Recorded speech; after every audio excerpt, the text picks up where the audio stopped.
అంతా వాళ్ళకు దోచిపెట్టాడు మళ్ళీ ఏం పట్టించుకోలేదంటారు. ఎట్లాగ అసలు దోచుకున్నది వాళ్ళే అయితే మరి పెట్టండి ఎవరికి?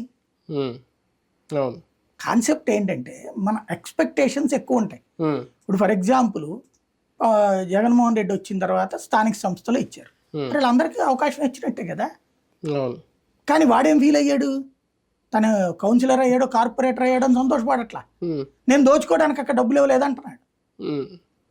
దోచుకోవడం కోసం నీకు ఆ పోస్ట్ ఇచ్చాడా? అంటే అవకాశాలు కొన్ని అక్కడ కూడా సామాజిక సమీకరణాలు చూడడంతో కొంతమంది ఆశించిన వాళ్ళకి కొన్ని కులాలకి వర్ణ కులాలకి దక్కలేదు. అది కొంచెం వాళ్ళకి మైనస్ అయింది. ఇప్పుడు బేసిక్ రెడ్డి సామాజిక వర్గం అట్లాగనే ఏం లేదు, ఆ లెక్కన ఎక్కువ మందికి ఇచ్చినట్టు కదా.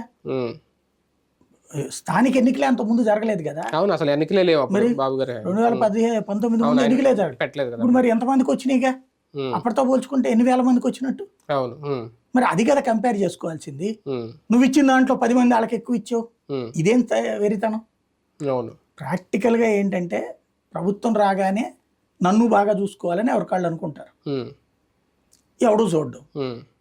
అక్కడ మళ్ళీ దూరాల నాకు ఇది చేయండి అది చేయండి అని చెప్పి ప్రభుత్వం పవర్లోకి రాగానే ఈ తతంగం అనేది ఎప్పుడు నడుస్తుంది. ఇప్పుడు అందరికి న్యాయం చేసేయగలుగుతారు వీళ్ళు. టీడీపీ అధికారంలో రాగానే ఒక యాక్షన్ ప్లాన్ స్టార్ట్ చేసేసింది, సిద్ధమైపోయింది, చేసుకుంటూ వెళ్ళిపోతుంది. పోనీ వీళ్ళకి సంబంధం లేకపోయినా శిలాఫలకాలు కొట్టేసినా